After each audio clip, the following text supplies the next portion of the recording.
안녕하세요. 저는 인천에 살고 있는 35살 남자입니다.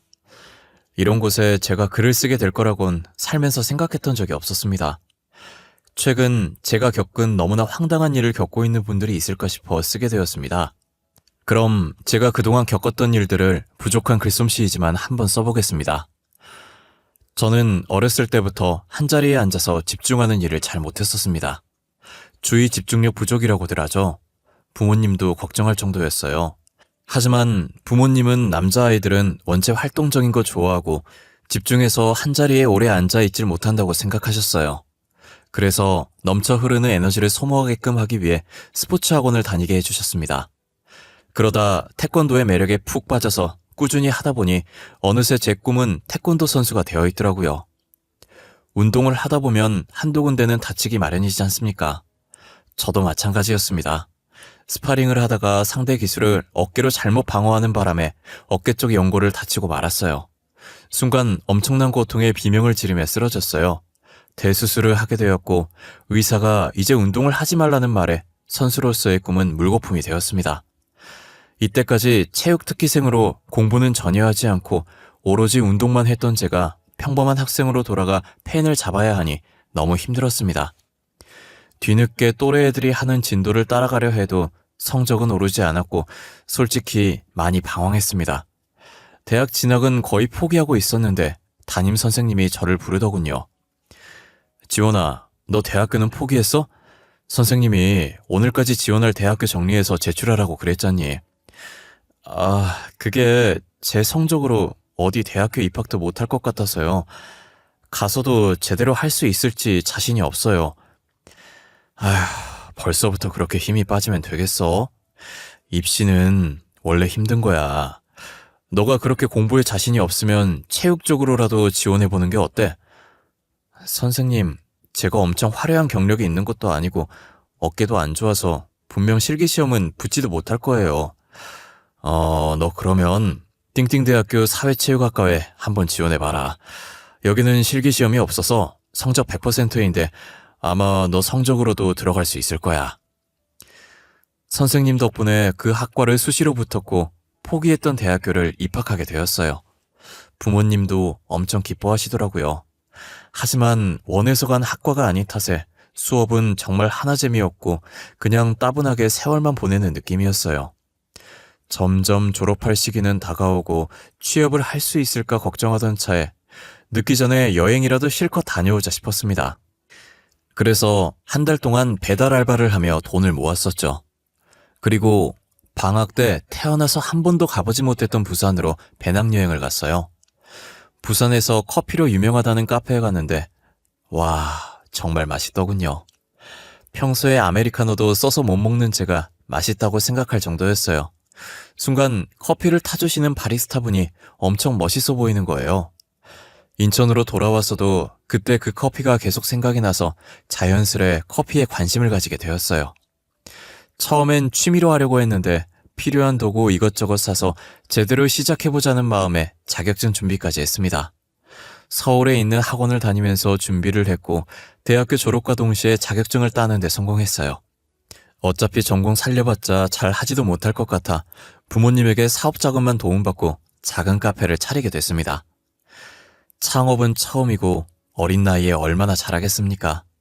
적자를 보더라도 제가 좋아하는 일을 할 수 있는 것만으로도 즐거웠습니다. 그런데 제가 일복이 좀 있었는지 2년 정도 일했는데 카페도 자리를 잡기 시작하고 단골도 차츰 생기더라고요. 아름아름 커피가 맛있다고 소문이 퍼지면서 멀리서도 찾아오실 정도였어요. 경험 삼아 차려본 카페여서 평수도 작고 테이블도 별로 없고 1인 카페였지만 매출이 늘어서 근처에 더 큰 평수로 옮겨서 재오픈까지 하게 되었습니다. 이제는 커피 말고 디저트도 맛있게 만들기 위해 직접 유명한 카페도 찾아가서 먹어보고 유튜브로 레시피도 알아보면서 팔았더니 결과는 대성공이었습니다. 1년 사이에 매출이 3배가 껑충 뛰더군요. 거기에 만족하지 않고 근처에 분점을 2개 더 차렸어요. 매니저를 고용하고 저는 점장으로 일하며 3개의 카페를 관리 운영했어요. 어느새 이 근방에서 유명한 카페로 자리매김을 하게 됐죠. 돈을 1억 정도 벌었을 때는 부모님에게 그동안 빌려주신 돈을 갖고 나서 부모님께 지점 한 군데 점장 자리를 넘겨주었어요. 평수가 넓어졌지만 본점만큼은 아직 혼자 할 수 있다고 생각해서 본점만큼은 따로 직원을 구하지 않고 제가 매일 출근해서 일했어요. 그러던 중 단골 손님인 남자분과 친해졌는데 카페 근처 중소기업에 다니고 있다고 하더군요. 어느 날 저에게 여자친구 있는지 묻길래 애인 없이 지낸 지 오래라고 말했더니 여자 소개해주면 만날 의향이 있냐고 하더라고요. 외롭긴 했지만 가게 운영을 저 혼자 하다 보니 시간적 여유가 안 될 것 같다고 했지만 일단 가볍게 한번 밥이라도 먹고 오빠 동생 사이로 지내보라고 권유했습니다. 만나기로 한 날이 왔고 가게를 비워둘 수 없어서 어쩔 수 없이 가게에서 보기로 했습니다. 시간은 따로 잡지 않았어요. 자영업은 다 그렇지만 언제 한가할지 예상할 수 없거든요. 대체적으로 카페 주위에 회사 조금 있다 보니 아침부터 낮 2시까지 바쁘다고 말했습니다. 그날도 점심시간까지 바쁘다가 조금 한가해질 무렵 소개받은 여성분이 카페로 들어오더라고요. 솔직히 엄청 미인이진 않더라고요. 하지만 몇 번 뒤돌아서 다시 볼 정도로 묘하게 시선을 끌어당기는 매력 있는 여자였어요. 첫인상은 좋았습니다. 테이블에 앉아서 커피 한 잔 마시면서 대화를 해보니 더 마음에 들었습니다. 약간 낯가리는 것 같기도 하고 수줍어하는 것 같기도 했어요. 소개로 만난 탓에 연락처를 교환하고 빠르게 사귈 수 있었어요. 사업도 잘 되고 연애도 정말 잘 됐습니다. 이렇게 행복해도 되나 싶을 정도였죠. 그러다 결혼이란 걸 하게 되었습니다. 여자친구가 임신을 했다고 울면서 전화하더라고요. 뜻밖의 소식에 저는 놀랐고 그래도 내 자식이라고 생각하니 이것 또한 행복이겠다 싶어서 웃으면서 결혼하자고 프로포즈했습니다. 아내는 천성이 순하고 거절을 못하는 여자였습니다. 연애할 때도 그렇고 결혼하고 나서도 제 의견을 한 번도 굽힌 적이 없는 지고지순한 여자였어요. 그래서 결혼해서도 잘 지낼 자신이 있었어요. 임신을 알게 된 장인어른은 무척 놀란 듯 보였고 장모님은 어색하게 제 얼굴을 쳐다만 보셨어요. 그저 죄인이 된 듯 했어요. 그래도 제가 평생 아내를 책임질 수 있다고 장인어른을 설득했습니다. 그러더니 장모님께서도 배가 더 나오기 전에 결혼식 얼른 올렸으면 좋겠다고 하셨고요. 하지만 장모님께서 집안 사정이 좋지 않아 결혼할 때 한 푼도 줄 수 없다고 하더군요. 솔직히 아내한테 돈을 바라지 않았습니다. 아내가 사회생활 한 지 얼마 되지 않았고 벌이가 좋은 직장도 아니었고 한창 젊을 때 제 실수로 인해 애엄마로 만들어버렸으니까요. 제가 모아둔 돈으로 신혼집과 결혼식 비용을 감당하지 못해서 결국 다시 부모님에게 도움 요청을 하게 되었습니다. 아내가 홀몸이 아니니 처가댁과 가까운 신혼집으로 구했어요. 그리고 아내에게 전적으로 결혼 준비를 맡겼습니다. 계속 미안하다는 마음이 들었거든요. 조금 과하다는 생각이 들긴 했지만 여자에겐 한 번뿐인 결혼식이니 아내가 원하는 대로 해주는 게 맞다고 생각했죠. 3일 동안 신혼여행도 다녀오고 나서 곧바로 아내를 산부인과로 데려갔습니다. 신혼여행 내내 많이 힘들어했거든요. 사실 신혼여행도 가지 말자고 했는데 아내가 가고 싶다고 떼를 쓰는 바람에 국내에서만 다녀왔는데 매일 밤 속이 안 좋아서 구토를 했었어요. 그리고 머리카락도 한 움큼씩 빠지더라고요. 역시나 의사 선생님이 쓴소리를 하시더군요. 산모분, 요즘 무리하신 적이나 스트레스 받은 적 있으시죠? 상태가 조금 불안하네요. 정상적으로 착상되려면 절대 스트레스는 피하셔야 돼요. 근래 결혼 준비한다고 조금 무리하긴 했어요. 스트레스는 글쎄요. 요즘 스트레스 안 받기는 어려우니까 별 수 있나요? 대하 상태가 조금 불안한 게 지금부터라도 최대한 집에서 안정을 취하세요. 더 이상 무리하시면 조기 유산될 수도 있어요. 조기 유산될 조짐이 있다는 말에 아내는 당장 휴직계를 냈습니다. 그리고 저도 카페에 매일 출근하는 것보다 아내 몸조리를 돕기로 했고요. 아내는 원래 몸이 약한 사람이었는지 남들보다 더 심하게 구토를 하더군요. 심한 입덧 때문에 음식을 먹지 못하니 아내는 점점 야위어갔습니다. 그나마 달콤하고 상큼한 과일은 먹히는지 하루 종일 과일만 입에 달고 살았어요.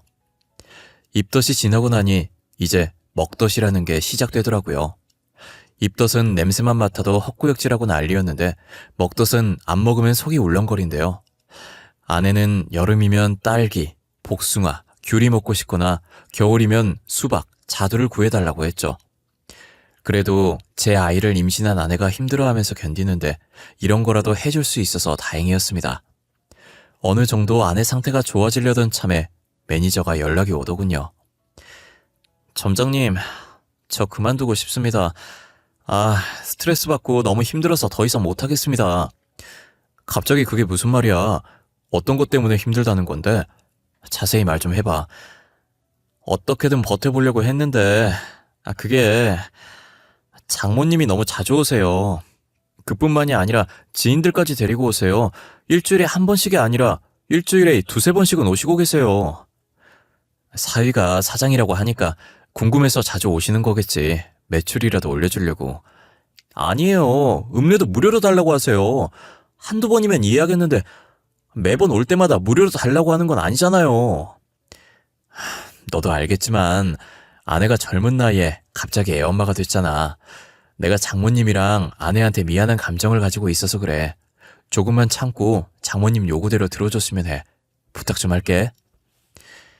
매니저에게 힘들겠지만 장모님이고 장모님 친구분들이니까 요구사항 들어주라고 했어요. 이제 장모님도 제 가족이고 그 정도는 해줄 수 있다고 생각했습니다. 사위라곤 저 하나뿐이고 공짜로 음료 몇 잔 제공한다고 카페가 망하는 것도 아니고 장모님한테 안 좋은 소리 한다고 저한테 이득될 건 없잖아요. 매니저한테 하소연 아닌 하소연 같은 연락을 받고 한 달 뒤 다시 연락이 왔어요. 점장님, 도저히 못 참겠습니다. 이번 달까지만 하고 그만두겠습니다. 무슨 문제라도 있는 거야? 이유가 뭔데? 그때 다 얘기 끝난 거 아니었어? 점장님 사정 다 알고 있어서 어떻게든 참고 다녀보려고 했는데요. 진짜 장모님 해도 너무하신 것 같아요. 장모님? 그냥 무료로 달라고 하면 주라고 했잖아. 다른 문제라도 있어? 점장님이 힘들게 만들어 놓은 단골 손님 다 끊겼습니다. 지인들이랑 맨날 여기서 모임하고 큰 소리로 떠드는 바람에 민원도 무지하게 들어오고요. 매니저 연락을 받고 저는 바로 카페로 출근했습니다. 단체 손님들이 앉을 수 있는 자리를 놔두고 2, 3인용 테이블 2개를 붙여서 카페 중간 자리에 앉아서 웃고 떠들고 있더군요. 그리고 매니저는 굳은 표정을 하고선 주방 가스레인지 앞에서 라면을 끓이고 있었습니다. 라면 파는 카페가 어디 있습니까? 카페 안에선 원두 냄새와 라면이 냄새가 섞여 역겨운 냄새가 나고 있었습니다. 그 냄새를 맡은 손님들은 인상을 찡그리고 짐을 챙겨서 자리에서 일어나고 있더군요. 정말 기가 막혀서 말도 나오지 않았습니다. 매니저는 라면을 들고 장모님한테 가고 있길래 손에 들고 있던 라면을 싱크대에 버렸습니다. 장모님은 얼굴이 일그러진 채 저를 쳐다보고 있었고 무리들은 수군거리고 있었습니다. 장모님, 지금 뭐 하시는 건가요? 저희 카페에선 라면은 판매하고 있지 않은데요. 친구들이랑 얘기하고 있는데 조금 출출해서 매니저한테 끓여달라고 시켰어. 어떻게 카페에 음료만 팔아? 배고픈 사람들은 어쩌라고. 저희 카페는 커피 전문점이지 식사까지 제공하지 않습니다. 장모님도 출출하시면 밖에 나가셔서 드세요. 지금 카페 안에서 원두 냄새랑 라면 냄새랑 섞여서 역한 냄새 나거든요. 최서방, 지금 말하는 게 왜 그래?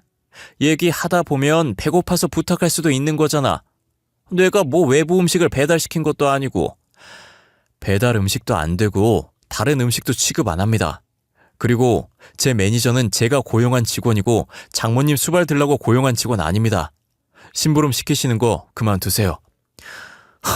아까부터 말 참 이상하게 한다. 내가 부려먹는 거라는 거야? 내가 최서방 장모인데 그 정도는 해줄 수 있는 거잖아. 아니요, 안 됩니다. 매니저 고용주는 저 하나입니다. 그러니까 이제 그만하세요. 장모님 무리들 때문에 손님들한테 민원이 많습니다. 자주 오시는 건 좋은데 공공장소에서 예의는 지켜주세요. 내가 지금 못 배운 거라고 돌려서 말하는 거야, 최서방? 어디 사위가 장모한테 눈 똑바로 뜨고 바득바득 말대꾸하는 건데, 그리고 내 귀한 딸 유부녀 되기 전에 임신시켜놓고 이 정도도 못해줘? 혼전 임신시킨 건 결혼 전에 찾아뵙고 죄송하다고 말씀드렸어요. 귀한 딸 저한테 맡겨주신 것도 감사하다고 말씀드렸고요. 저는 아내한테 잘하면 된다고 생각합니다. 제 아이를 가진 건 아내니까요. 네 와이프가 내가 배 아파서 낳은 딸이라고. 그 딸 엄마인 나한테도 잘해줘야 하는 게 당연한 거 아니야? 사위라는 게 내 친구들 앞에서 장모 개망신을 줘? 한참 장모님과 언쟁하고 있는데 입구에서 큰 소리가 들렸습니다. 입구 쪽으로 시선을 돌렸더니 제 부모님이 서 있더라고요. 어머니는 기가 막힌 표정으로 서 있었고 아버지는 어머니를 진정시키고 있었습니다. 제 쪽으로 걸어오시더니 장모님을 쳐다보고 화를 내기 시작했어요. 다급하게 저는 매니저를 불러서 손님들한테 사과하고 주문 금액 돌려드리고 가게에서 내보내달라고 시켰습니다. 제 개인적인 문제로 소란스러운 모습을 보이면 동네에서 소문도 안 좋게 날 거고 영업에 지장이 생길 것 같았어요. 사돈, 지금 이게 무슨 상황인가요? 왜 제 아들한테 고함을 지르고 계시냐고요? 최서방이 건방지게 저한테 말하길래 예의를 가르치고 있었어요. 원체 가정교육을 제대로 받기는 한 건지. 아니 사돈, 지금 누구 앞에서 큰 소리 치는 겁니까? 그러는 사돈은 지금 이게 가정교육을 제대로 받았다고 말할 수 있는 상황인가요? 제가 봤을 땐 제 아들보다 사돈이 더 교육 못 받으신 것 같은데요? 최서방이 말 대꾸 하는 걸 어디서 배웠는지 했는데 사돈한테 배웠나 봅니다.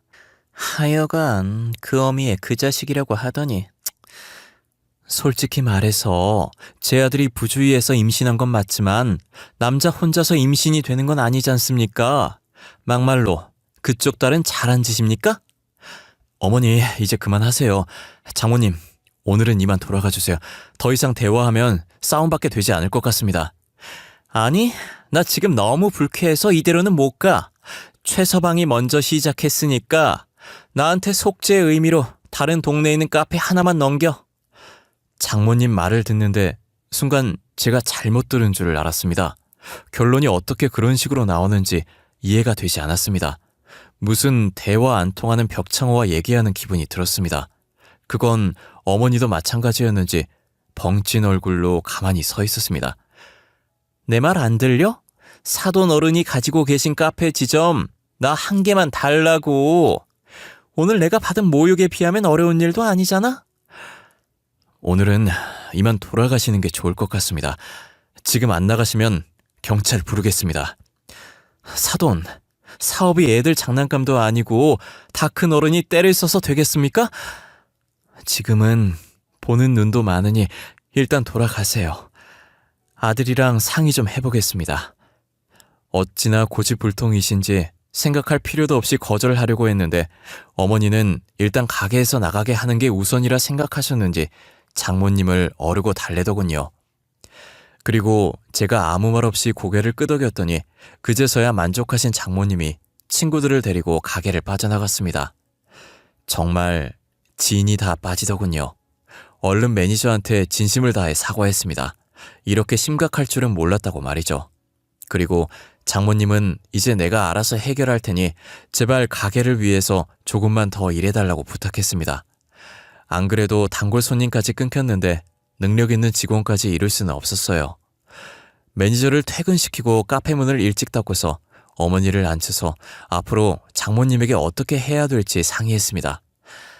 사돈, 아까 안 보냈으면 대답 들을 때까지 안 갈 것 같아서 돌려보냈어. 오늘은 이렇게 수습해서 보냈지만 다음에는 확답 들을 때까지 포기 안 할 거야. 그냥 엄마가 돈 보태줄게. 사돈 말대로 가게 하나만 내줘. 엄마, 진심이세요? 싫어요. 여기 와서도 진상처럼 하는데 가게 내주면 얼마나 더 마음대로 하겠어요. 그리고 제가 이 동네에서 자리 잡으려고 얼마나 노력한지 다 아시잖아요. 그럼 어쩌려고 그래. 사돈 포기할 것 같지도 않은데. 포기 안 해도 어쩔 수 없어요. 지점 내줬다가 망하면 제 카페에도 지장 갈 거예요. 소문 퍼지면 걷잡을 수도 없을 거예요. 걱정과는 달리 또 찾아올 줄 알았던 장모님은 가게에 오시지 않았어요. 그리고 아내도 출산일이 다가와서 따로 장모님을 신경 쓰지 못했었죠. 아내는 무려 10시간 동안의 진통 끝에 어렵게 딸을 낳았어요. 그런데 장모님은 조리원에 단 한 번도 오시지 않으셨어요. 저한테는 귀한 딸이라고 고래고래 소리를 지르면서 카페 내놔라고 하실 땐 언제고 참 어이가 없더군요. 아내는 한 달 정도 제가 예약해둔 최고급 산후조리원에 있다가 집에 돌아왔습니다. 그런데 난데없이 저희 본가로 들어와서 살자고 저를 설득하는 게 아니겠습니까? 아내한테 그 이유를 물어봐도 속 시원하게 말도 해주지 않았습니다. 여보 어머님도 우리 아이 보고 싶을 거고 그래서 그런데 우리 결혼하기 전에 살던 집 팔고 그 돈 엄마 주면 안 될까? 갑자기 그게 무슨 뚱딴지 같은 소리래? 그걸 왜 팔아? 그리고 신혼집을 팔아서 왜 장모님을 줘? 그 집 사준 건 우리 부모님인데. 섭섭하게 왜 그래? 내가 시댁 들어가서 잘할게. 그럼 됐지. 우리 엄마 한 성격 하는 거 알잖아. 나를 봐서라도 그렇게 해주면 안 될까? 너 아이 낳은 지 고작 이틀 됐어. 나한테 이런 말 하는 이유가 뭔데? 당신이 시집살이 하겠다고 해도 난 말릴 거야. 그런데 굳이 들어가서 살겠다고? 솔직히 말할게. 사실 엄마가 카페를 엄청 차리고 싶어 하더라고. 나 조리원에 있을 때 전화 와서 신혼집 팔아서 가게 안에 차리게 해달라고 말하셔서. 아니, 그런 일이 있으면 진작에 나한테 말을 했어야지. 그리고 장모님은 여보 애 낳고 한 번도 찾아온 적 없으면서 양심 없게 너한테 그런 부탁까지 하신 거야? 여보, 내가 정말 미안해. 사실은 엄마가 우리 오빠는 엄청 아끼는데 나는 싫어해.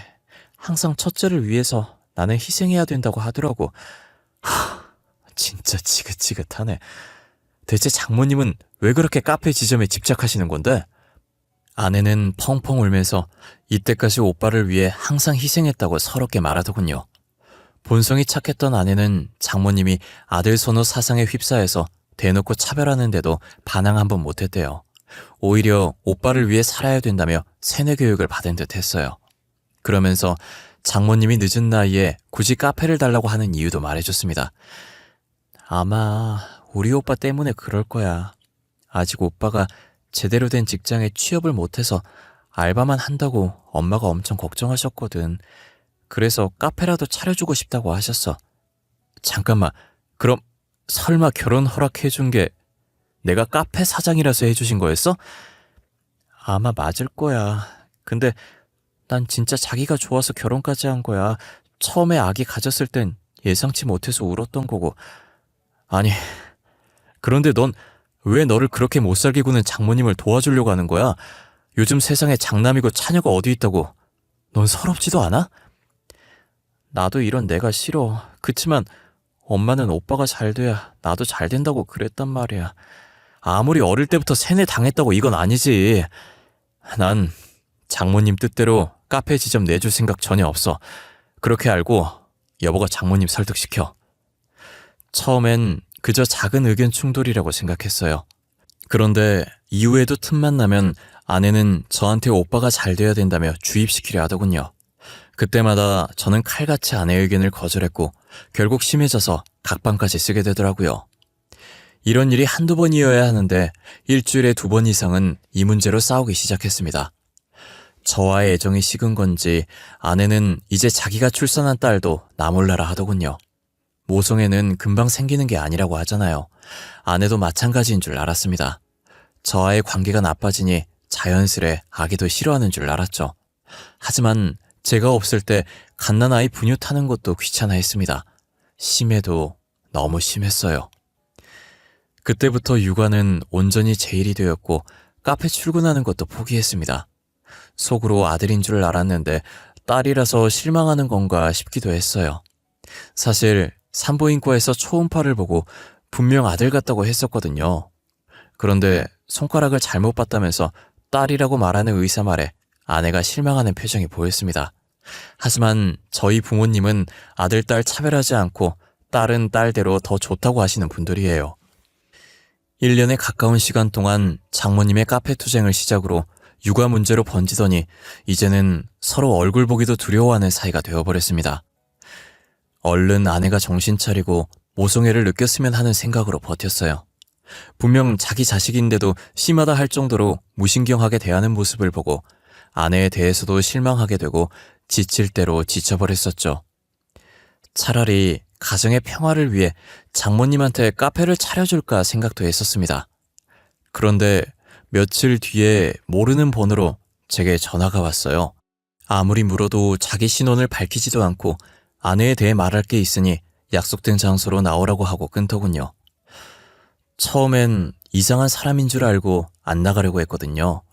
그런데 아내가 자기 자식 버려두는 것도 수상하고 저희 아내 이름을 아는 걸 보니 신뢰가 가기도 해서 약속된 시간에 맞춰 나갔습니다. 한 남자가 제 얼굴까지 알고 있는지 저보고 여기 오라며 손짓하더군요. 그러면서 한 장의 사진을 보여주는데 충격적이게도 아내의 웨딩 사진이었습니다. 옆에는 제가 아니라 앞에 있는 남자와 찍은 사진이었죠. 많이 놀라셨죠? 당연히 놀랄 수밖에 없을 거예요. 은정이한테 못 들었을 테니까요.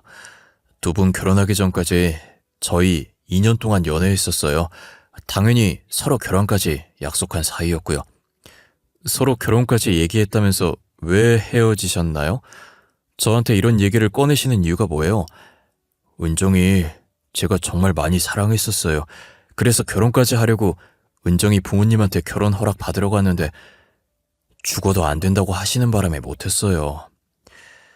초면에 이런 말 하긴 그렇지만 돈이 없다는 이유로 허락을 못 받았어요. 그러면 결국 은정이랑 헤어진 거 아닌가요? 은정이 저랑 결혼해서 잘 살고 있는데 굳이 이런 얘기를 제가 들어야 하나요? 은정이가 낳은 얘기는 잘 크고 있나요? 은정이 닮았으면 이쁠 것 같은데. 이상한 말 하지 마시고 여기 나오게 한 이유가 뭐냐고요. 설마 다시 은정이랑 사귀고 싶어서 온 건 아니겠죠? 눈치가 너무 없으시네. 은정이 임신한 걸 제가 어떻게 알았을까요? 혹시 아이가 크면서 아빠를 닮아가던가요? 아마 아닐 텐데. 순간 누군가 제 뒤통수를 망치로 때리는 기분이었습니다.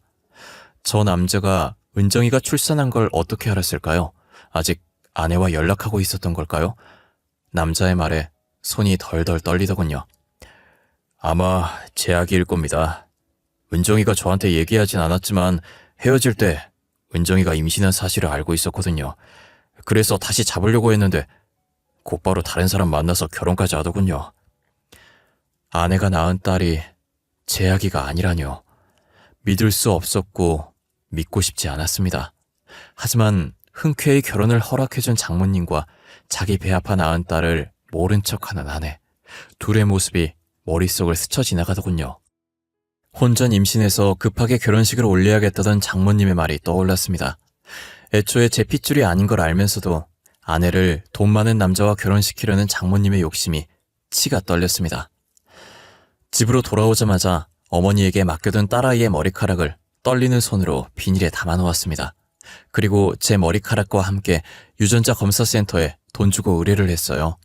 최대한 빨리 해달라고 하니 하루 만에 휴대폰으로 결과를 보내준다고 하더라고요. 최서방이 어쩐 일로 온 거야? 혹시 사업 얘기 때문에 온 거야? 아유, 잘 왔어. 그러게 빨리 주면 좋았을걸. 고집은. 아니요, 그 얘기 아닙니다. 그냥 여기서 얘기하겠습니다. 장모님, 저한테 할 말 없으세요? 저희 결혼에 대해서건 아내의 임신에 대해서던지요. 제 질문에 아내의 얼굴은 하얗게 질렸고 장모님은 굳은 채 서 있기만 했습니다. 두 사람의 표정을 보고 굳이 친자검사 결과를 보지 않아도 알 수 있을 정도였어요. 저는 장모님과 아내에게 속아서 사기 결혼을 당해버렸던 거예요. 어떻게 눈 하나 깜빡하지 않고 거짓말을 하는지 소름이 끼쳤어요. 오늘 제가 누굴 만났는지 아세요? 처음 보는 남자가 은정이 전 웨딩 사진을 보여주더군요. 장모님과 아내뿐만 아니라 장인어른과 형님도 벙찐 얼굴로 두 사람을 바라봤습니다. 아내는 아예 다리에 힘이 풀려서인지 주저앉았고 장모님은 끝까지 버티고 있더라고요. 괘씸했습니다. 멀쩡한 제 인생을 송두리째 망쳐버린 사람이잖아요. 그리고 그 아이가 제 자식이 아니란 것도 말해주더군요. 진짜 당신들, 그러고도 사람이야? 어떻게 소중한 생명으로 사기를 칠 수가 있어? 최서방이 무슨 말 하는지 모르겠는데? 그 사람이 누군지 나도 몰라. 최서방, 괜히 이상한 사람이 한 말에 휘둘리지 마. 오늘은 얘기할 정신이 아닌 것 같은데 이만 가봐. 끝까지 발뺌하시네요. 저한테 제발 사실대로 얘기하세요. 여보, 내가 다 얘기할게. 그러니까 집에 가서 나랑 따로 얘기하자. 어? 은정아, 지금 무슨 소리 하는 거니? 따로 얘기할 게 뭐 있다고 그래? 장모님은 계속 발뺌하고 있는 상태에서 제 휴대폰 알림이 울렸습니다. 확인해보니 친자검사 의뢰한 병원에서 온 결과 메시지였죠. 예상대로 저는 친자 불일치 결과를 받았습니다. 더 이상 화도 나지 않고 어이가 없어 헛웃음만 나왔습니다. 병원에서 연락 왔네요. 아기가 제 아이가 아니라고 하네요. 이렇게까지 증거가 나왔는데 언제까지 모르쇠로 일궈나실 예정인가요? 알고 싶은 게 뭐야? 이미 다 알았다면서. 왜? 사과라도 듣고 싶어서 그러는 거야? 난 지금도 잘못한 거라고 생각하지 않아. 정말 뻔뻔하십니다. 장모님, 저를 그냥 물주로 생각하고 있었나 봐요? 그래, 돈 많아 보여서 허락했다. 왜? 우리 장남한테 콩고물이라도 떨어져야지. 그런데 어째 있는 사람들이 더 하다고 하더니 어쩜 돈 한 푼 안 넣어주려고 길을 쓰는지 원. 여보, 내가 잘못했어. 엄마가 애 아빠 속여서라도 잡으라고 했어. 난 싫다고 했어. 그런 거짓말을 하는 게 아니라고 해도 어쩔 수 없었어. 저는 더 이상 말하는 건 무의미하다고 생각해서 그대로 장모님 집을 나왔습니다. 신혼집으로 가서 박스에 아내의 물품들을 넣기 시작했어요. 어느 정도 아내의 짐을 정리하고 있을 때 현관으로 아내가 들어왔습니다. 제가 하는 행동을 보더니 무릎을 꿇고 빌더라고요. 못 본 척하고 하던 일을 계속했어요. 그리고 퀵서비스를 불렀어요. 잘 들어. 난 더 이상 너랑 살 이유 없어. 짐은 고이 싸서 퀵으로 보내줄게. 그리고 네가 낳은 네 자식 지금 당장 데리고 가. 정말 미안해. 한 번만 용서해주면 안 될까? 평생 옆에서 살면서 속죄하면서 살게. 처음엔 엄마가 시키는 대로 한 거 맞지만 나 자기 사랑해서 결혼한 거야. 진심이야. 정말 미안하면 나한테서 떨어져. 너한테 혼인무효 소송 걸 거야. 니네 엄마한테 손해배상 청구할 거고 마음의 준비하라고 미리 알려주는 거야. 그렇게 아내를 집에서 쫓아내고 변호사를 선임해서 두 사람에게 민사소송을 걸었습니다.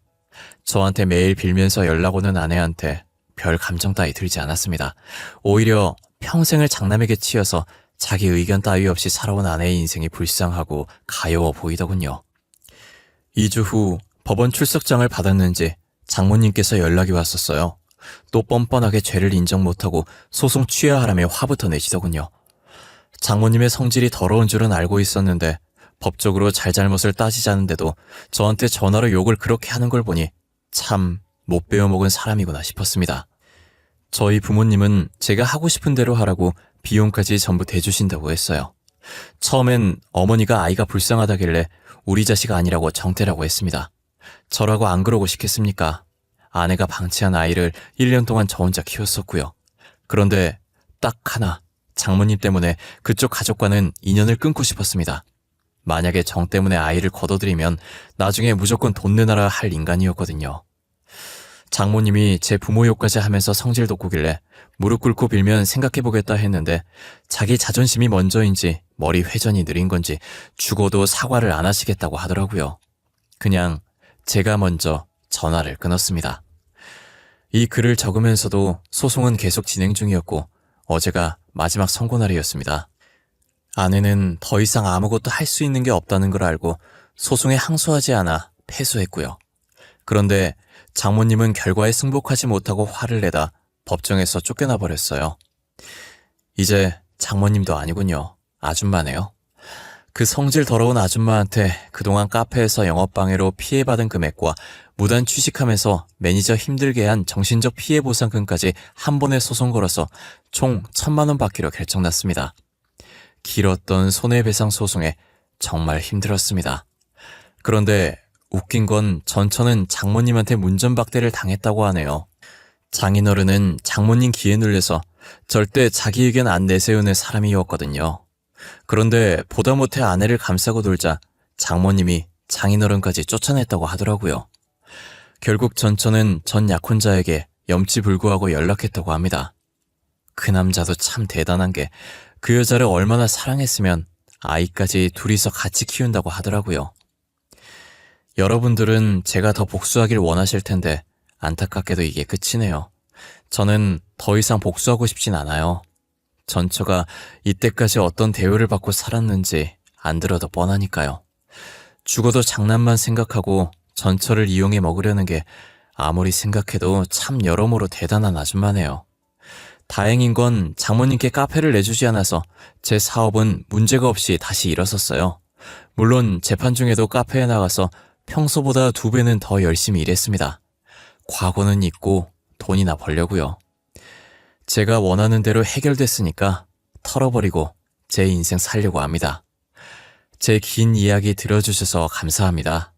환절기인데 다들 감기 조심하시고 건강 챙기면서 살아가셨으면 합니다.